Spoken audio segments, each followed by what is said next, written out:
नमस्कार दोस्तों, आप सभी का फिर से एक नई कहानी में स्वागत है। यह कहानी राजा विक्रमादित्य की कहानी है। रानी बोली चार पहर। एक बार राजा विक्रमादित्य और उनकी एक रानी के साथ थोड़ी बहस हो गई। रानी कहने लगी, मैं रूठ गई तो आपको मेरे जैसी रूपवती व गुणवती पत्नी कहाँ से मिलेगी। राजा बोले, मैं तो तेरे से भी सुंदर व गुणवान ऐसी पत्नी ला सकता हूँ जिसका तुम किसी भी तरह से मुकाबला ही नहीं कर सकती। रानी बोली, यदि ऐसे ही बोली बोल रहे हो तो फिर चौबोली को परण कर लाओ तब जानूं। राजा तो उसी वक्त चौबोली से प्रणय करने चल पड़े।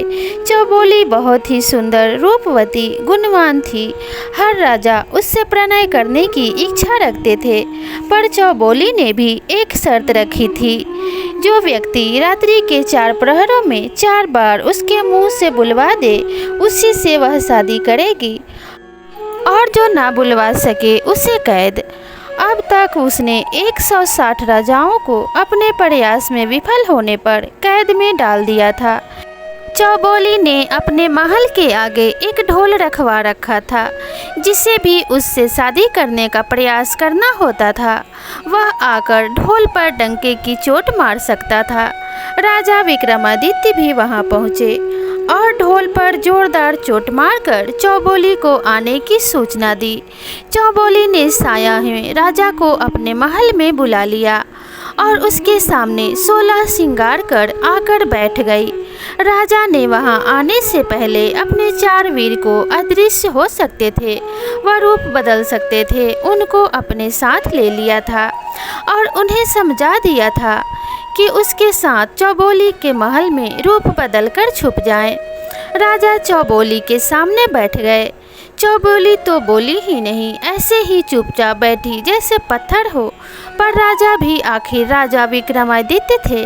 वह चौबोली के पलंग से बोले, पलंग चौबोली तो बोलेगी नहीं, सो तुम ही कुछ बोलो ताकि रात का एक प्रहर तो कटे। पलंग में छुपा राजा का एक वीर बोलने लगा, राजा आप यहाँ आकर कहाँ फंस गए। खैर मैं आपको एक कहानी सुनाता हूँ, आप हुंकारा दीजिए, कम से कम एक प्रहर तो कट ही जाएगा। पलंग बोलने लगा, राजा हुंकारा देने लगा। एक राजा का और एक साहूकार का बेटा था। दोनों में तगड़ी दोस्ती थी।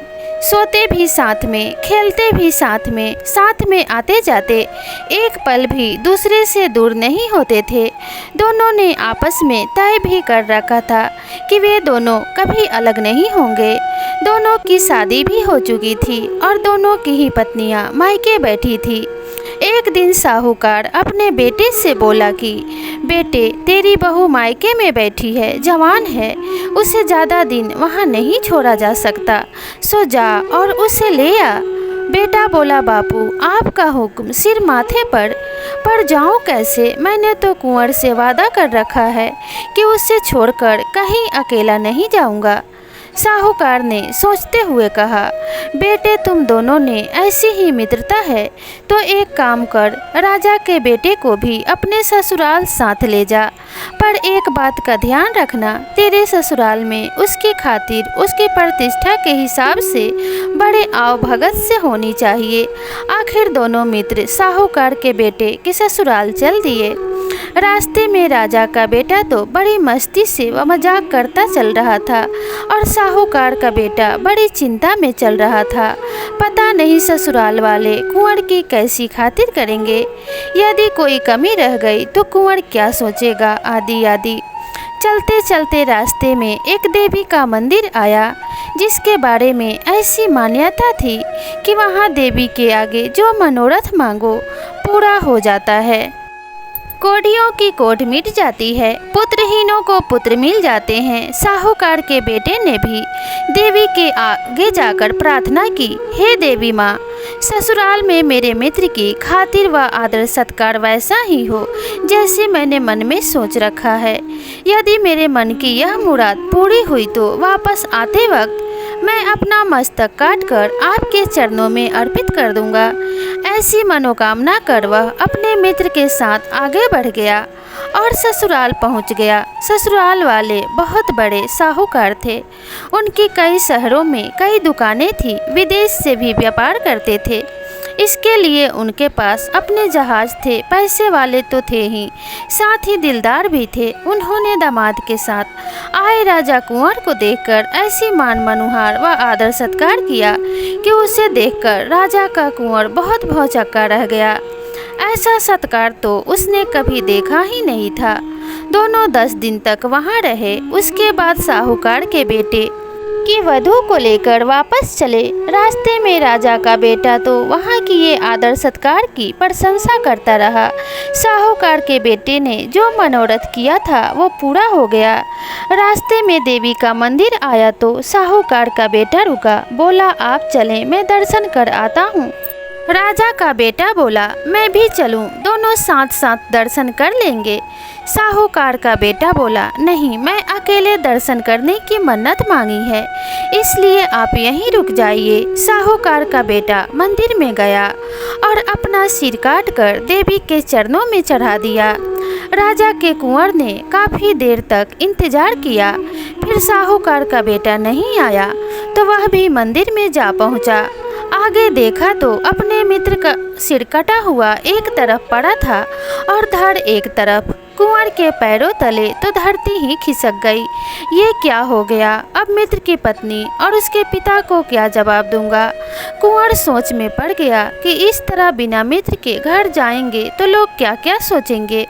आज तक हम अलग नहीं रहे, आज कैसे हो गए? ये सब सोचते सोचते और विचार करते हुए कुंवर ने भी तलवार निकाली और अपना सिर काट कर माता के चरणों में चढ़ा दिया। उधर साहूकार की वधू रास्ते में खड़ी खड़ी दोनों का इंतजार करते करते थक गई, तो वह भी मंदिर के अंदर पहुंची और वहां का दृश्य देखकर हक्की बक्की रह गई।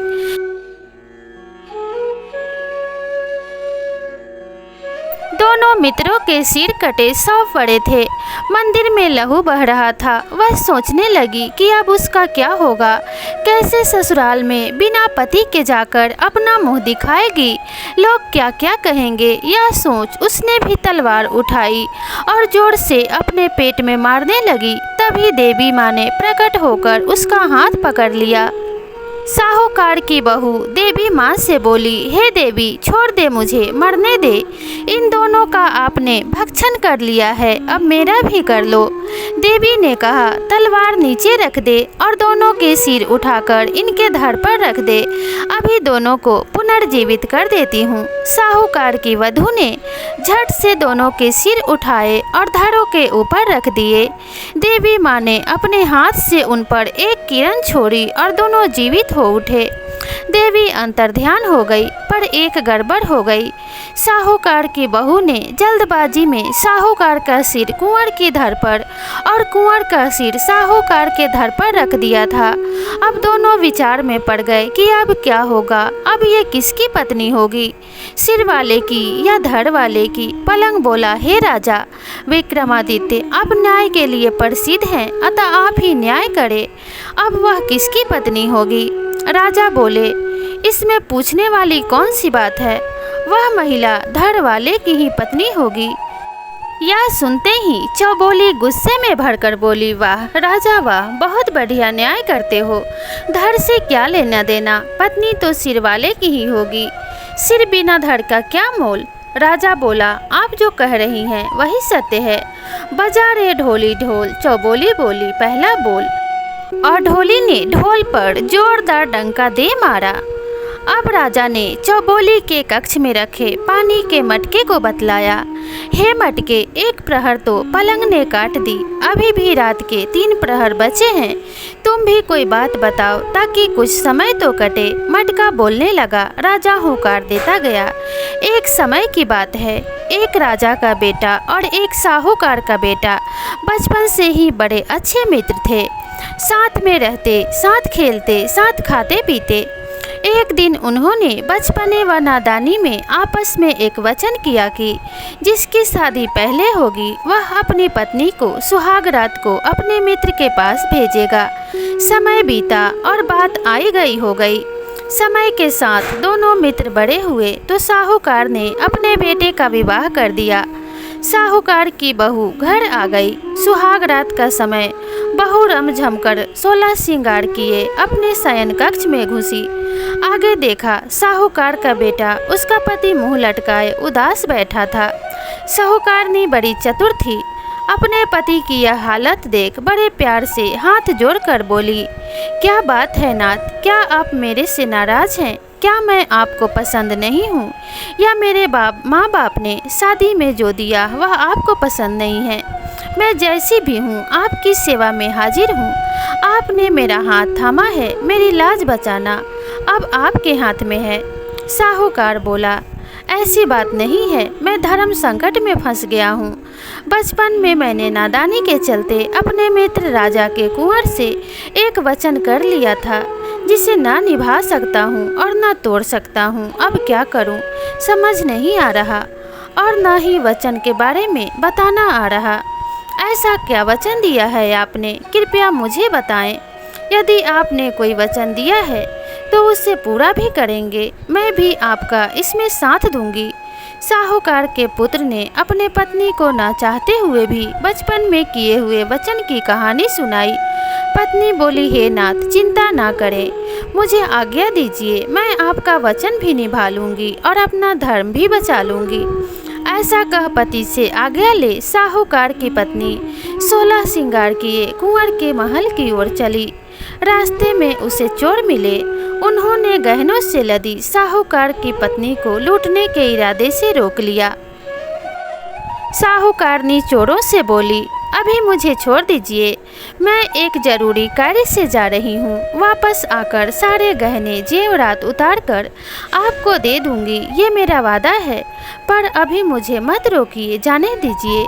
चोर बोले, तेरा क्या भरोसा, जाने के बाद आए ही नहीं, और आए भी तो सिपाहियों के साथ आए। साहूकारनी बोली, मैं आपको वचन देती हूँ, मेरे पति ने एक वचन दिया था, उसे पूरा कर आ रही हूँ। वह पूरा कर आते ही आपको दिया वचन भी पूरा करने आऊँगी। चोरों ने आपस में सलाह की कि देखते हैं यह वचन पूरा करती है या नहीं। यदि नहीं भी आई तो कोई बात नहीं, एक दिन लूट का माल ना समझो नहीं मिला। साहूकारनी रमझम करती कुंवर के महल की सीढ़ियाँ चढ़ गई। कुंवर के पलंग पर अपने कक्ष में सो रहा था। साहूकारनी ने कुंवर के पैर का अंगूठा जोर से मरोड़ कर जगाया। जागो कुंवर सा। कुंवर चौंक कर जागा और देखा उसके कक्ष में इतनी रात गए एक सुंदर स्त्री 16 श्रृंगार किए खड़ी है। कुंवर को लगा वह सपना देख रहा है, इसलिए कुंवर ने बार बार आंखें मलकर देखा और बोला, हे देवी, तुम कौन हो, कहाँ से आई हो, और इस तरह इतनी रात्रि गए तुम्हारा यहाँ आने का क्या प्रयोजन है? साहूकार की पत्नी बोली, मैं आपके बचपन के मित्र साहूकार की पत्नी हूँ। आपके व आपके मित्र के बीच की बचपन में तय हुआ था, जिसकी शादी पहले होगी वह अपनी पत्नी को सुहाग रात में अपने मित्र के पास भेजेगा। सो उसी वचन को निभाने हेतु आपके मित्र ने आज मुझे सुहाग रात्रि के समय आपके पास भेजा है। कुंवर को यह बात याद आते ही वह बहुत शर्मिंदा हुआ और अपने मित्र की पत्नी से बोला, हे देवी, मुझे माफ़ कर दीजिए, वो तो बालपने में नादानी में हुई बातें थी, आप तो मेरे लिए माँ बहन समान है। कहकर कुंवर ने मित्र की पत्नी को बहन की तरह चुंदरी या ओढ़नी सिर पर ओढ़ाई और एक हरी मोतियों से भरा थाल भेंट कर विदा किया। साहूकारनी वापस आई। चोर रास्ते में ही खड़े उसका इंतजार कर रहे थे।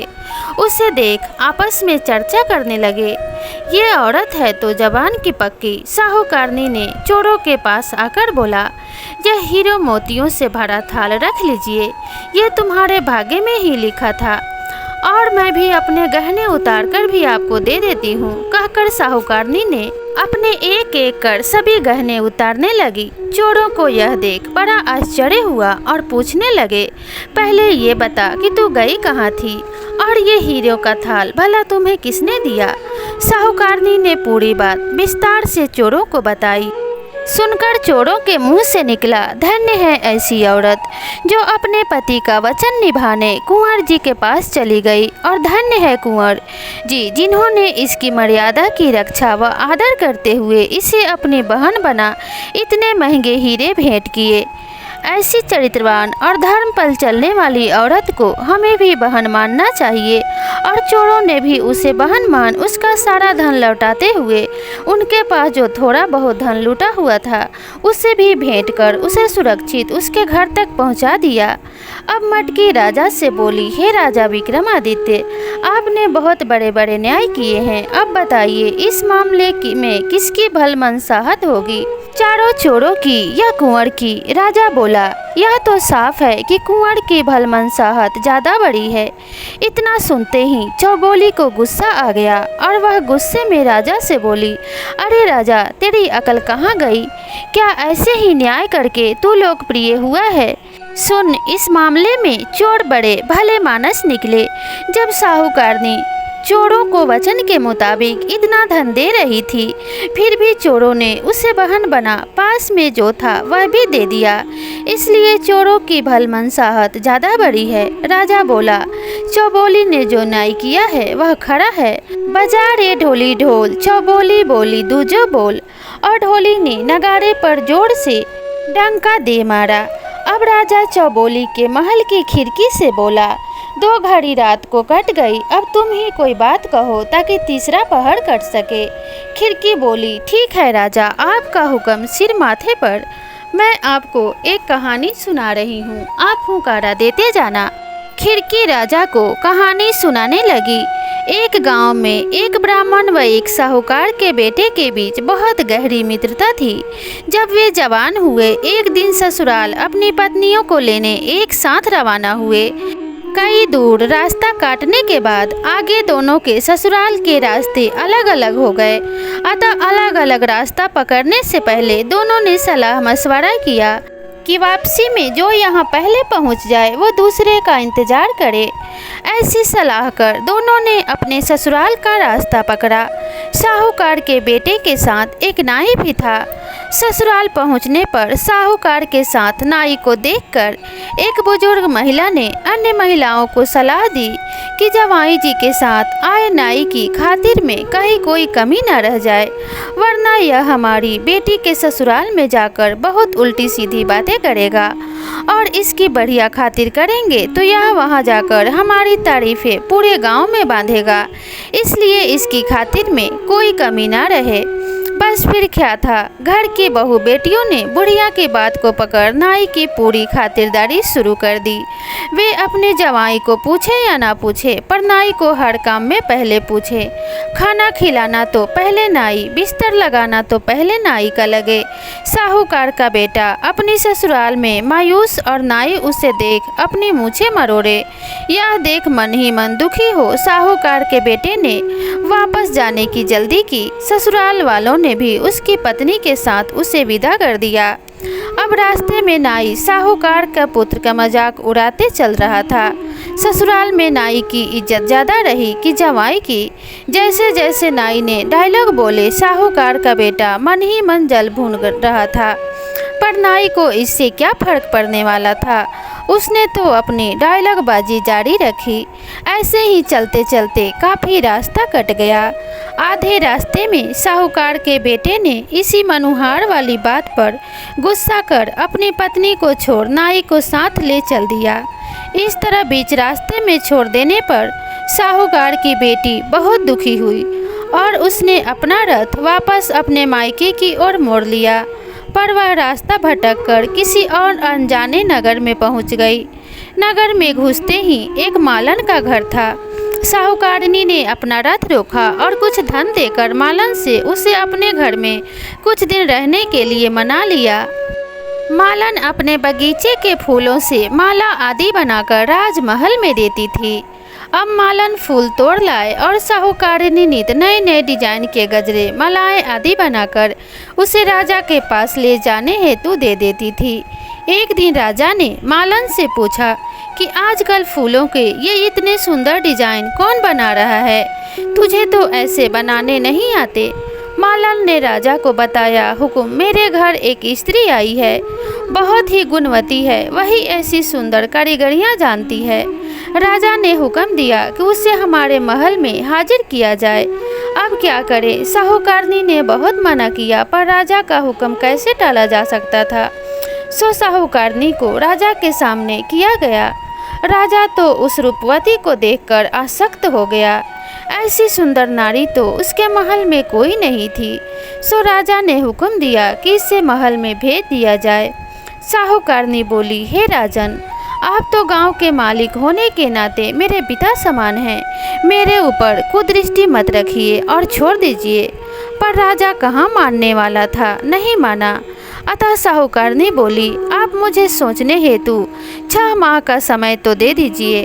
राजा ने समय दे दिया, साथ ही उसके रहने के लिए गांव के नगर के बाहर रास्ते पर एकांत में महल दे दिया। साहूकारनी ने रोज उस महल के झरोके से आते जाते लोगों को देखती रहती। कहीं कोई ससुराल या पीहर का कोई जान पहचान वाला मिल जाए तो समाचार भेजा जा सके। उधर रास्ते में ब्राह्मण का बेटा अपने मित्र साहूकार का इंतजार कर रहा था। जब साहूकार को अकेले आते देखा तो सोच में पड़ गया।